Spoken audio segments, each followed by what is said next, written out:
कल एक हमने बहुत अच्छी सीटीडी सिंध ने कार्रवाई की थी जिसके अंदर हमने 2 दहशतगर्द मारे हैं। मैं थोड़ा सा आपको और डिटेल में इसका बताता हूँ कि ये इंटेलिजेंस हमें इन्फॉर्मेशन मिली थी कि कोई दहशतगर्द हैं जो कि सिंध में आए हुए हैं, कहाँ बैठे हैं उसको आइडेंटिफाई करना था। फिर हमने इंटेलिजेंस शेयरिंग का अपना नेटवर्क स्टार्ट किया हसास इदारों के साथ जो कि पाकिस्तान के हसास इदारे हैं, और इसमें हमें जब इतलात मिलना शुरू हुई तो आगे चीज़ें चलती गई। बलूचिस्तान सीटीडी भी इन्वॉल्व हुई, उसको भी हमने ऑन बोर्ड ले लिया। तो एक ये मुश्तरका कार्रवाई हुई। हमें इसका इन्फॉर्मेशन जो मिली आगे चल के कि जी दहशतगर्द जो हैं उनको थोड़ी आइडेंटिफिकेशन भी हो गई और उनका ताल्लुक भी दहशतगर्द तंजीम से पता चला। जो इन्फॉर्मेशन मिली, एमल उर्फ हमज़ा, ये भी बलूचिस्तान का रहने वाला, अगर एग्जैक्टली मैं बताऊं तो पशीन का। दूसरे नंबर पे जो अब्दुल्ला उर्फ मामून उर्फ समीउल्लाह, ये कोयटा का सबर्ब्स का। फिर हमने कार्रवाई स्टार्ट की। आइडेंटिफाई करने के बाद लोकेशन इनकी आइडेंटिफाई हो गई। टीम ने हमने मूव करना शुरू किया। रात के पिछले पहर ऑन ग्राउंड हमारी टीम आ गई, हमने रेकी स्टार्ट की। और मैं आपको ये बताऊं कि ये इंटेलिजेंस शेयरिंग का with in the agencies and inter provincial, जिसमें सीटीडी बलूचिस्तान की बात कर रहा हूँ, ये क्लासिक एग्जाम्पल है। इसके अंदर ये शायद मेरे ख्याल में पहला होगा ऑपरेशन हमारा जिसमें हम तमाम सीटीडी बलूचिस्तान, सीटीडी जिंद, ज़ाहिरी बात है हसास इदारे, हम ऑनलाइन थे, एक पेज पे थे और विजुअल कांटेक्ट में थे। सब हम लोग इन्फॉर्मेशन शेयरिंग कर रहे थे। जो चीज़ जहाँ से रिक्वायर्ड थी, जो जिसको मिल रही थी, वो हमें उस वक्त बता रहे थे। और हमने सिंध की senior command, inspector general of police Ghulam Nabi Memon साहब, additional IG CTD Imran Yakub Binaj साहब, बाकी तो हम लोग थे ही सारे, सब हम विजुअल कांटेक्ट में भी थे। बहुत सी जगहों पे विजुअल चीज़ें भेजी गई जिस पर डिसीजन इमीडिएटली लिए गए कि क्या करना है, कैसे करना है। ऑपरेशनल कमांड सिंध के सीटीडी के अच्छे अफसर हैं राजा उमर खिताब, वो कर रहे थे। इन्होंने ऑपरेशनल नीचे लीड किया पूरी टीम को। बाकायदा स्ट्राइक टीम्स बनाई गई, बैकअप टीम्स बनाई गई, स्नाइपर टीम्स बनाई गई। उसके बाद हम अंदर घुसे। जब हम अंदर घुस रहे थे, मैं आपको बता दूँ कि हमको ये मालूम था ये जो टेररिस्ट हैं ये सरेंडर नहीं करेंगे, ये हमसे लड़ेंगे आखिर तक। हमारा इसमें 2 टास्क थे। एक तो कोई कैजुअल्टीज़ ना हो, लोगों की भी हमारी भी, क्योंकि ये घर जो कच्ची आबादी में था मिले जुले घर थे, अगर आपने देखे होंगे वहाँ पे। दूसरा, हमने इनको ज़िंदा गिरफ्तार करके ताकि इनसे हम चीज़ें एब्स्ट्रैक्ट कर सकें कि जी क्या इन्होंने, हमारी कार्रवाइयाँ सामने आई थी लेकिन कैसे की गई। उसमें मेन लोग तो हम लोगों को मालूम है, छोटे छोटे लोग चीज़ें कहाँ से हैं क्या है, हमें बहुत सी लीड मिल जाती। तो हमारा कोशिश ये थी। इसलिए आपने देखा कि जब हमने बैंक किया अंदर एपीसी के साथ, तो उसमें हमारी कैजुअल्टीज़ भी हुई, 4 जवान हमारे ज़ख्मी हुए। अल्हम्दुलिल्लाह वो फ़ाइन है, शुक्र है। 1-2 सीरियस थे, 2 नॉर्मल ज़ख्मी थे, लेकिन अल्लाह ने बहुत करम किया, रब ने मदद की है कि जी एक ऑपरेशन रात को 1 बजे तक चलता रहा है। काफ़ी लंबा ऑपरेशन था। अभी वो बाहर है, ख़तरे से बाहर है, लेकिन बहरहाल वो डेंजर में तो है ही हैं। इसमें ये 2 दहशतगर्द मारे गए।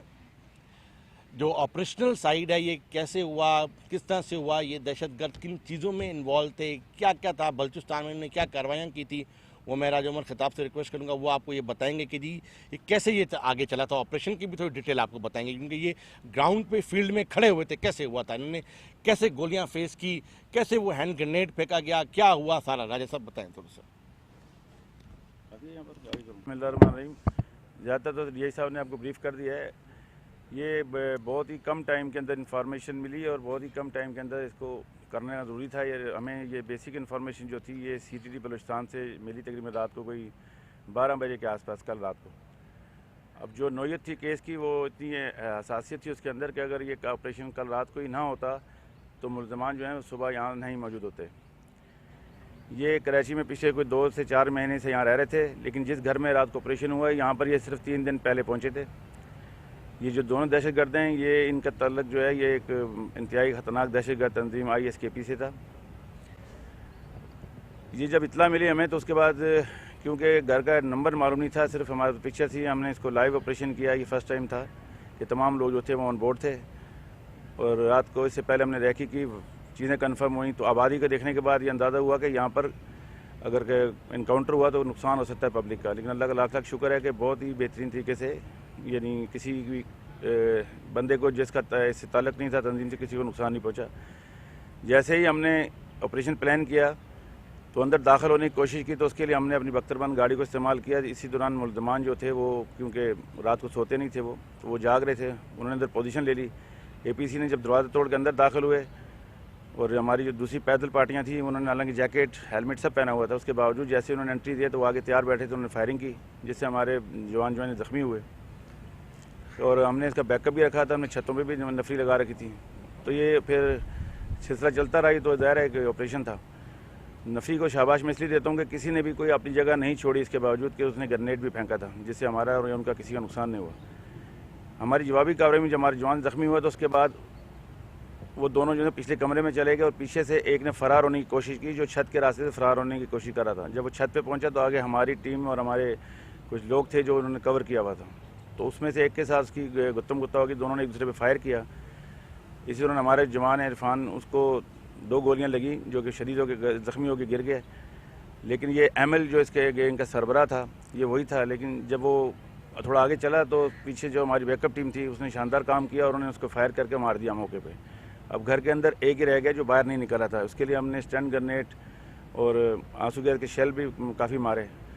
दोबारा एंट्री की कोशिश की तो फिर हमारे 2 जवान जो इस तरह ज़ख्मी हुए, यानी टोटल हमारे 4 जवान ज़ख्मी हुए हैं। आखिर में जो अंदर मौजूद था उसको जब गैस और बाकी चीज़ों का जब सामना करना पड़ा तो उसने मूवमेंट चेंज की। मूवमेंट चेंज के दौरान वो फिर हमारी फायरिंग से वो भी हलाक हो गया।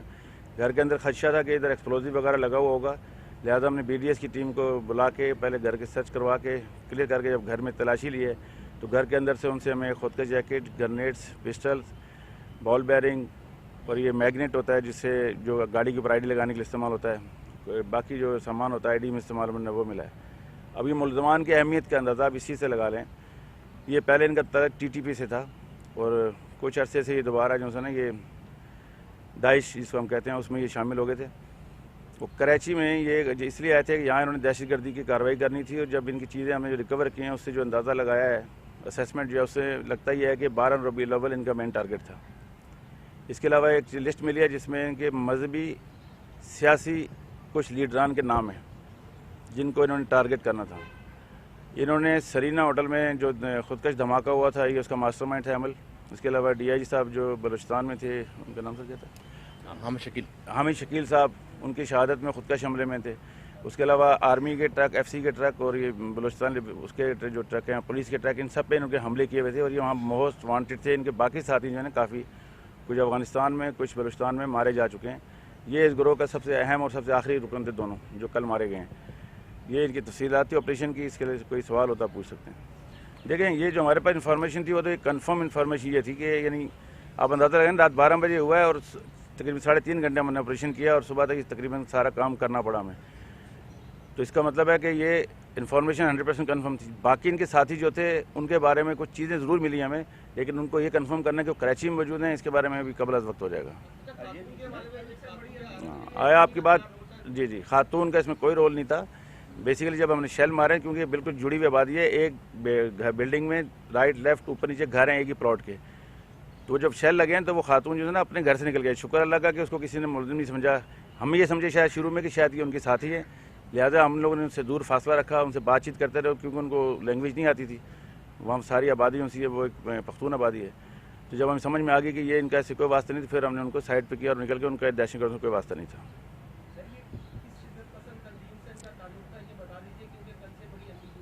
हाँ, मैं क्लियर कर देता हूँ। पहले ये TTP में थे, अब ये ISKP Islamic State Khorasan province, उससे इनका ताल्लुक था।